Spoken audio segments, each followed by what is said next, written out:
6월 14일 금요일 저녁 금요 기도회에 참여하신 여러분을 주 예수 그리스도의 이름으로 축복합니다. 주중의 말씀으로 요한계시록의 말씀을 묵상하는 가운데 우리의 신앙을 점검하고 우리 삶의 방향을 성경적 방향으로 정해서 올바른 신앙 생활이 회복되기를 소망합니다. 오늘의 말씀은 요한계시록 10장 1절로 11절 말씀으로 본문을 정했습니다. 우리의 심령 속에 하나님의 말씀이 각인되길 소원합니다. 많은 은혜가 있기를 바라며 마지막을 준비하는 성도로서 온전히 성경 전체를 아우르면서 요한계시록의 말씀을 배우고 삶에 적용하시기를 바랍니다. 오늘도 저와 여러분이 함께 하나님의 말씀으로 은혜 누리기를 원합니다.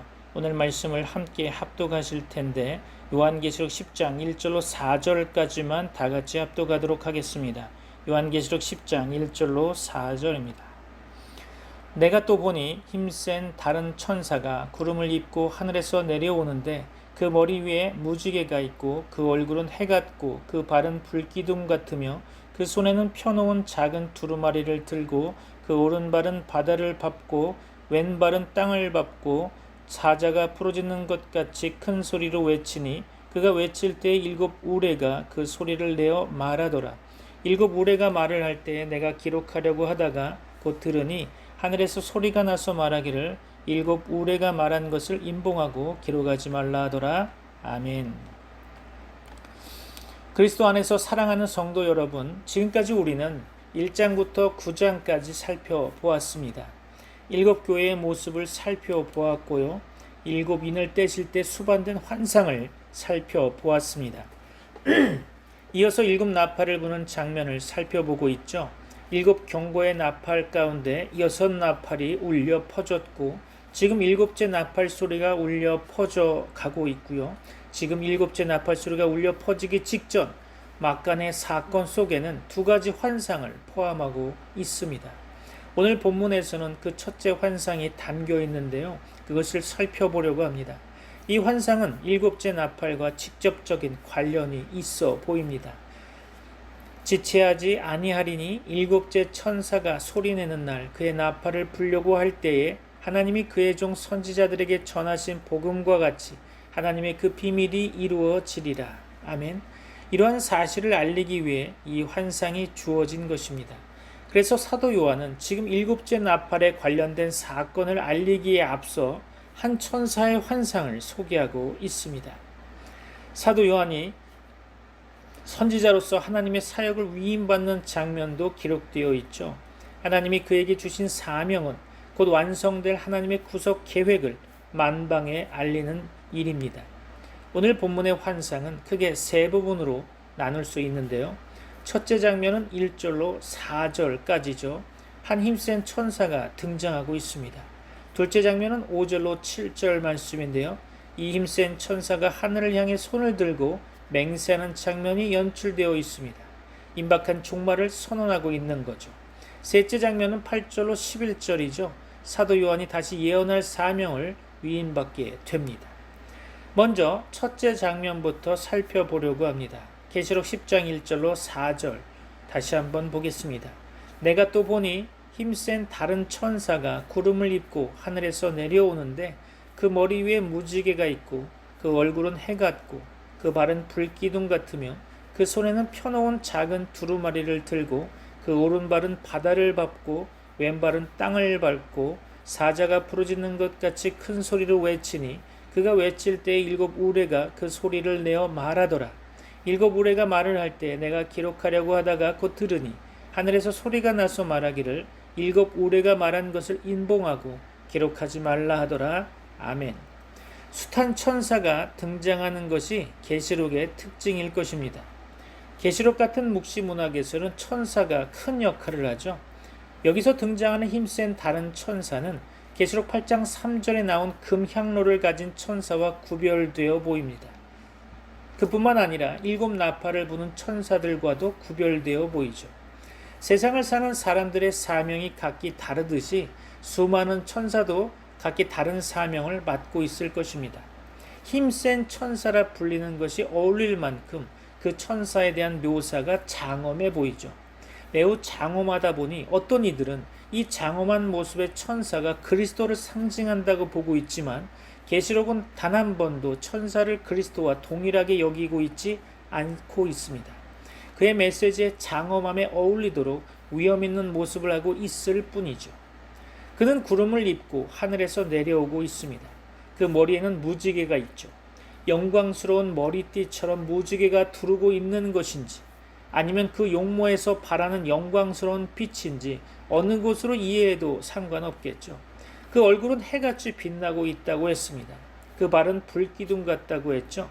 오른발은 바다를 밟고 왼발은 땅을 밟고 서 있다고 묘사하고 있습니다. 사자처럼 우렁찬 목소리로 그가 외치자 7 우레가 화답하고 있죠. 이 천사의 장엄한 위용을 자세히 설명하는 것은 그가 전하게 될 메시지가 얼마나 장엄하고 웅대한 것인지를 예상하게 만듭니다. 그가 전하게 될 메시지는 온 세계와 인류에 관련된 장엄하고 웅장한 내용이겠죠. 한쪽 발은 바다를 밟고 다른 발은 땅을 밟고 서 있는 천사를 통해 하나님께서는 마지막 말씀을 하고 계십니다.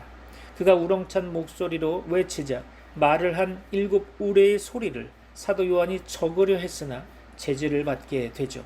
사도 요한은 듣고 이해했지만 그것을 기록해서 전하는 것은 허용되지 않았던 거죠. 사람들은 하나님이 허락하지 않으신 것을 알고 싶어 합니다. 하나님이 알도록 허락하신 것은 알려고 열심히 살피지도 않으면서 알도록 허락하지 않으신 것에 대해서는 상상의 날개를 펴고 무슨 내용일까 궁금해 하기도 하죠. 알도록 허락하지 않으신 것은 알릴 필요가 없었기 때문이니 궁금해할 필요가 없는 거죠. 알려고 추측해도 알 수 없을 것입니다. 오묘한 것은 하나님께 속해 있기 때문입니다. 계시된 것만이 우리에게 속한 것이기에 우리는 계시된 것을 열심히 읽고 깨닫고 준행하면 되는 거죠. 하나님은 당신의 비밀을 감추기도 하시고 우리에게 알려주기도 하십니다. 그러므로 그것이 우리에게는 주어진 분복일 것이며 그것을 누리는 길이 바로 알려주신 말씀을 행하는 것일 겁니다. 하나님이 알려주지 않으신 것은 장차 하나님이 하실 일이며 그것은 예언으로 나타나 있는 것보다 훨씬 더 크고 위대할 것이라 짐작할 수 있겠죠. 하나님의 마음속에 담긴 모든 것을 우리가 지금 모두 아는 것은 허용되어 있지 않습니다. 다만 그분이 알리기를 기뻐하신 것을 열심히 살피는데 우리는 만족해야 할 것입니다. 계시록에서 천둥 소리는 다가오는 하나님의 진노의 전조곡이죠. 계시록 8장 5절에서는 우레와 음성과 번개와 지진이 나자 곧 경고의 나팔이 울려 퍼집니다. 그것은 곧 도래할 하나님의 심판의 절정을 상징하는 것이죠. 이제 둘째 장면을 살펴볼까요? 계시록 10장 5절로 7절입니다. 내가 본 바 바다와 땅을 밟고 서 있는 천사가 하늘을 향하여 오른손을 들고 세세토록 살아계신 이 곧 하늘과 그 가운데 있는 물건이며 땅과 그 가운데 있는 물건이며 바다와 그 가운데 있는 물건을 창조하신 이를 가리켜 맹세하여 이르되 지체하지 아니하리니 7째 천사가 소리내는 날 그의 나팔을 불려고 할 때에 하나님이 그의 종 선지자들에게 전하신 복음과 같이 하나님의 그 비밀이 이루어지리라 하더라. 아멘. 하늘에서 내려온 힘센 천사가 맹세하고 있습니다. 하늘을 향하여 오른손을 들고 맹세하고 있죠. 하나님의 거룩하신 이름을 불러 맹세합니다. 세세토록 살아계시니 곧 하늘과 그 가운데 있는 물건이며 땅과 그 가운데 있는 물건이며 바다와 그 가운데 있는 물건을 창조하신 이를 가리켜 맹세하고 있는 것입니다. 달리 높은 이가 없기 때문에 영원하신 창조주의 이름으로 맹세하고 있는 거죠. 그가 지금 하게 될 맹세는 모든 창조물에 영향을 끼치는 맹세일 것입니다. 하늘에 있는 것, 땅에 있는 것, 바다에 있는 모든 것이 지음받은 만물의 운명과 관련된 맹세일 것입니다. 그리고 그 맹세의 내용이 성취되는 데는 창조주 하나님의 능력이 필요하겠죠. 힘센 천사가 하늘을 가리켜 하나님의 이름을 불러 행하는 맹세의 말을 들어보십시오. 지체하지 아니하리니 7째 천사가 소리내는 날 그의 나팔을 불려고 할 때에 하나님이 그의 종 선지자들에게 전하신 복음과 같이 하나님의 그 비밀이 이루어지리라. 아멘. 종말이 임박함을 알리고 있습니다. 더는 지체되지 않고 곧 마지막에 도래할 것입니다. 모든 것이 완성되는 순간이 다가온다는 거죠. 성도들의 기도가 이루어지는 날이 임박했다는 것입니다. 계시록은 한편으로 어려운 책입니다. 다들 동의하실 겁니다. 그러나 다른 한편으로는 참으로 쉬운 책이기도 하죠. 복잡한 사람에게는 어렵게 들릴 것이지만 그러나 단순한 사람에게는 쉽게 들릴 수 있는 책이 바로 계시록이 아닌가 생각해 봅니다. 여하간 환상 중에 엄청난 천사를 보게 하시고 그 천사가 우레와 같은 소리로 맹세하는 내용은 지체하지 아니하리라 라는 것입니다. 아주 간단하죠. 어느 때까지를 호소하던 성도들의 기다림이 이루어질 순간이 곧 다가왔다는 것입니다. 잠시 동안이라고 위로하시던 주님의 약속이 바야흐로 이루어지는 순간인 거죠. 지체하지 아니하리니 일곱째 천사가 소리내는 날 그의 나팔을 불려고 할 때에 하나님이 그의 종 선지자들에게 전하신 복음과 같이 하나님의 그 비밀이 이루어지리라 라고 창조주 하나님의 이름을 두고 맹세하고 있습니다. 세상에는 많은 소리가 있고 많은 맹세가 있지만 다 헛될 뿐입니다. 그래서 주님은 우리에게 아무것도 맹세하지 말라고 하신 거죠. 사람의 맹세는 헛되지만 전능자께서 하게 하신 이 맹세는 반드시 이루어질 것입니다. 만물의 창조주요 주관자이신 그분의 영원한 이름을 불러 임박한 종말을 예언하고 있습니다. 이것이 우리 앞에 지금 다가온 현실인 거죠. 여러분은 지금 사도 요한이 환상 가운데 본 이 사실에 얼마나 감격하고 있습니까? 지체하지 아니하리라 라고 하시는 말씀이 우리의 심령에 어떻게 다가왔는지 자신을 살펴보아야 할 것입니다. 여러분은 지체하지 아니하리라 라는 말씀이 위로가 됩니까?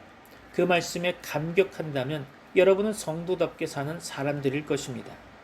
사랑하는 성도 여러분, 여러분이 세상에 도취하여 살고 있지 않다면, 악한 세상 때문에 탄식하고 산다면, 소돔의 죄악된 모습을 보고 고문을 당하듯 고통당하는 마음으로 세상을 살아가고 있다면 지체하지 아니하리라 라는 이 말씀만큼 위로를 주는 말씀은 성경 어디에도 없을 것입니다. 초대교회 성도들은 말로 다 설명할 수 없는 어려운 상황 속에서 살아가고 있었죠. 그래서 그들은 오실 주님을 대망하고 살았던 것입니다. 오죽하면 그들이 나누는 인사말이 마라나타, 주님이 오십니다 였겠습니까? 그들은 그 말로 서로 격려했던 것입니다. 그러나 동시에 그것은 하나님의 말씀대로 살지 않는 사람들에게는 경고의 말로 다가갔을 것입니다. 재고시를 하는 교회는 다시 오실 주님을 대망할 것입니다. 모든 날이 그날을 위해 존재한다는 사실을 알기 때문에 그날이 오기를 사모하고 있는 거죠. 성도답게 사는 자들은 종말을 대망합니다. 임박한 종말이 지금 우리에게 다가오고 있죠. 전능하신 하나님이 보증하신 것입니다. 우주는 하나님의 의지대로 다스려지고 완성될 것입니다. 사도 요한은 그리스도인이기에 당하는 박해 가운데 있었습니다. 로마 제국은 한 명밖에 남지 않는 주님의 직계 제자 사도 요한을 반모섬으로 유배시켰죠. 교회가 박해당하는 것은 당시 보편적인 상황이었습니다. 그런데 그들을 위로할 가장 큰 소식이 여기 있죠. 지체하지 아니하리라 라는 말씀은 하나님이 작정하신 때가 이제 임박했다는 선언인 것입니다. 그리스도의 이름으로 인해 환난을 겪는 사람들에게 이보다 좋은 위로는 없을 것입니다. 예수를 믿는다고 하면서도 적당히 세상을 살아가는 사람들에게 주님이 곧 오신다는 사실은 그리 기쁜 소식이 아닐지도 모릅니다. 그러나 우리가 정말 예수님을 사랑하기 때문에 그 나라와 환난에 동참한 신앙의 대열에 서 있다면 우리에게도 지체하지 아니하리라 라는 이 말씀이 가장 큰 위로의 말씀이 될 것이어야 할 것입니다. 하나님의 비밀이 남김없이 그 모습을 드러내는 순간이 임박했다는 선언만큼 그들을 위로할 소식이 또 어디 있겠습니까? 때가 임박했다는 소식이 지금 여러분의 귀에는 어떻게 들리고 있습니까? 지체하지 아니하리라 라는 말씀에 대한 반응으로 우리의 삶을 판단할 수 있을 것입니다. 이 말씀을 듣고 있으면 두렵습니까? 그렇다면 지금의 삶에서 돌아서야 할 것입니다. 또한 이 말씀이 여러분에게 기쁜 소식이 됩니까? 그렇다면 조금만 더 견디시길 바랍니다. 지체하지 아니하실 것입니다. 일곱째 천사가 나팔을 불 날을 기대하십시오. 일곱째 나팔이 울려 퍼질 날이 다가오고 있습니다. 하나님의 모든 비밀이 또한 하나님의 모든 뜻이 남김없이 드러날 것입니다. 하나님이 그 종들에게 시대마다 알리신 복음의 비밀이 성취되는 날이 곧 다가올 것입니다. 마지막 장면을 살펴보려고 합니다. 세 번째 장면에 나오는 대화인데요. 계시록 10장 8절로 11절입니다. 하늘에서 나서 내게 들리던 음성이 또 내게 말하여 이르되 네가 가서 바다와 땅을 밟고 서 있는 천사의 손에 펴놓인 두루마리를 가지라 하기로 내가 천사에게 나아가 작은 두루마리를 달라 한즉 천사가 이르되 갖다 먹어버리라. 네 배에는 쓰나 내 입에는 꿀같이 달리라 하거늘 내가 천사의 손에서 작은 두루마리를 갖다 먹어버리니 내 입에는 꿀같이 다나 먹은 후에 내 배에서는 쓰게 되더라. 그가 내게 말하기를 네가 많은 백성과 나라와 방언과 임금에게 다시 예언하여야 하리라 하더라. 아멘. 첫째 음성은 하늘에서 나는 음성이었고요. 둘째와 셋째 음성은 본문에 등장한 천사의 음성이죠. 선지자 사도 요한에게 들려진 하늘의 음성은 가서 두루마리를 가지라 라는 말씀이었습니다. 사도 요한은 즉시 순종해서 천사에게 가서 책을 달라고 요청했죠. 그러자 천사가 대답합니다. 갖다 먹어버리라. 네 배에는 쓰나 내 입에는 꿀같이 달리라. 아멘. 이 표현 앞에서 우리는 당황하게 됩니다. 무슨 의미일지 궁금하시죠? 배에는 쓰지만 입에는 달다 라는 것이 무엇을 의미하는 것일까요? 책에 어떤 내용을 쓰고 어떤 부분은 달다는 의미가 아닐 것입니다. 예언의 어떤 요소는 달고 어떤 요소는 쓰다는 이야기도 아니겠죠. 구원의 메시지는 달지만 박해와 고통 그리고 순교의 메시지는 쓰다는 그런 의미도 아닐 것입니다. 이 말씀은 선지자 요한이 그 메시지의 의미를 이해할 때 이중 반응을 보이리라는 뜻입니다. 하나님을 가까이 하는 것은 복입니다. 하나님께 가까이 나아가서 하나님의 말씀을 받는 것은 커다란 기쁨일 것입니다. 하나님의 말씀을 깨달은 선지자들은 꿀과 송이꿀보다 더 달도다라고 고백했죠. 주의 말씀의 맛이 어찌 그리 단지요 내 입의 꿀보다 더 단이다라고 고백하기도 했습니다. 예언의 말씀을 위임받는 것은 누구나 누리는 축복이 아닐 것입니다. 에스겔에게 주어진 말씀을 들어볼까요? 에스겔 3장 3절입니다. 내게 이르시되 인자야 내가 네게 주는 이 두루마리를 내 배에 넣으며 내 창자에 채우라 하시기에 내가 먹으니 그것이 내 입에서 달기가 꿀 같더라. 아멘. 예레미야 선지자도 같은 고백을 하고 있음을 볼 수 있습니다. 예레미야 15장 16절 볼까요? 만군의 하나님 여호와시여 나는 주의 이름으로 일컬음을 받는 자라 내가 주의 말씀을 얻어 먹었사오니 주의 말씀 내게 기쁨과 내 마음의 즐거움이오나. 아멘. 그러나 예언의 함축된 의미를 생각해 볼 때 그것이 기쁨만 주지는 않아 보입니다. 예레미야는 기쁨으로 말씀을 받았지만 그 심중에는 고통이 계속되고 있었죠. 그 말씀이 함축하는 의미가 무엇인지 그 말씀을 받아들이지 아니할 때 백성이 당할 심판이 어떠한지 알고 있기에 괴로워하는 것입니다. 예루살렘을 향해 통곡하시던 주님을 기억해 보십시오. 그 메시지를 거역함으로 그들이 받을 심판의 진노에 그리스도께서는 예루살렘을 바라보며 눈물을 흘리셨습니다. 많은 사람과 어린이가 그분을 평강의 왕으로 호산나 주의 이름으로 오시는 이여 라고 찬송하며 환영했지만 모든 사람이 환영한 것은 아니었죠. 여기에 하나님의 말씀을 전하는 자의 기쁨과 고통이 있는 것입니다. 하나님의 말씀을 깨닫는 기쁨은 말씀을 거절한 자들이 진노로 인해 받을 고통을 동시에 수반하고 있죠. 복음을 받아들이는 자와 함께 그 구원을 기뻐하는 동시에 끝까지 거절하는 자들로 인하여 말씀을 전하는 자는 괴로워합니다. 하나님은 여러분을 사랑하십니다. 여러분도 하나님을 사랑하십니까? 여러분도 하나님을 사랑하십시오. 하나님보다 자신의 유익만 추구할 때는 멸망밖에 없습니다. 하나님보다 자신을 먼저 앞세우는 자에게는 저주밖에 없는 거죠. 자신의 행복에만 관심을 두고 남은 짜투리 시간을 쓰고 있다면 우리는 하나님의 진노 속으로 빠져들어가는 삶을 살아가게 될 것입니다. 남아있는 시간이 얼마나 되었든 그 순간을 하나님의 뜻을 이루는 일에 쓴다면 그가 바로 성도답게 사는 사람이고 그런 사람만이 성도답게 죽음을 맞이할 수 있을 것입니다. 보십시오. 이 모든 환상의 궁극적인 의미를 읽어보시기 바랍니다. 계시록 10장 11절이죠. 그가 내게 말하기를 네가 많은 백성과 나라와 방언과 임금에게 다시 예언하여야 하리라 하더라. 엄청난 천사들을 보여주고 그 천사들의 위엄을 설명하며 그 천사로 하여금 맹세하도록 한 그 모든 것은 서론에 지나지 않았던 거죠. 사도 요한으로 하여금 천사의 손에 있는 책을 받아먹게 하고 나서 그 후에 많은 사람에게 증거하라고 말씀하기 위함이었죠. 장엄한 모습의 힘센 다른 천사가 등장해서 오른손을 들고 전능자의 이름을 들어 지체하지 아니하리라 라고 맹세합니다. 마지막 장면에서 사도 요한은 그 천사의 손에서 작은 책을 받아먹고 하나님의 부름을 받게 되죠. 하나님은 사도 요한에게 많은 백성과 나라와 방언과 임금에게 다시 예언하여야 하리라 하고 말씀하십니다. 아직 종말은 아닙니다. 그러나 곧 다가올 것입니다. 마지막 시기가 도래합니다. 일곱째 천사가 나팔을 불면 그때는 끝입니다. 그때는 이전에 경험하지 못한 엄청난 강도로 하나님의 진노가 쏟아 부어질 것입니다. 이미 첫째, 둘째, 그리고 일곱째 천사가 나팔을 불고 있습니다. 그래서 지구 위에 총체적인 재난이 임하고 있는 거죠. 인류 문명 어느 시대에 오늘처럼 마실 물과 들이킬 공기로 고민했었습니까? 물의 오염 때문에, 미세먼지 때문에, 자연의 보복 앞에 두려워 떠는 시대가 바로 이 시대 아닐까요? 그 재난은 우리 삶의 터전을 전부 흔들고 있습니다. 회개하지 않으면 멸망할 것입니다. 우주적인 재난을 알리는 나팔이 울려 퍼지는 시대입니다. 이러한 때를 앞두고 요한은 다시 예언하여야 하리라 라는 그 소명을 다시 확인하게 됩니다. 요한은 하나님의 말씀과 예수님의 증거로 인하여 지금 반모섬에 유배되어 있죠. 그러나 그곳에서 그는 다시 사명을 확인받습니다.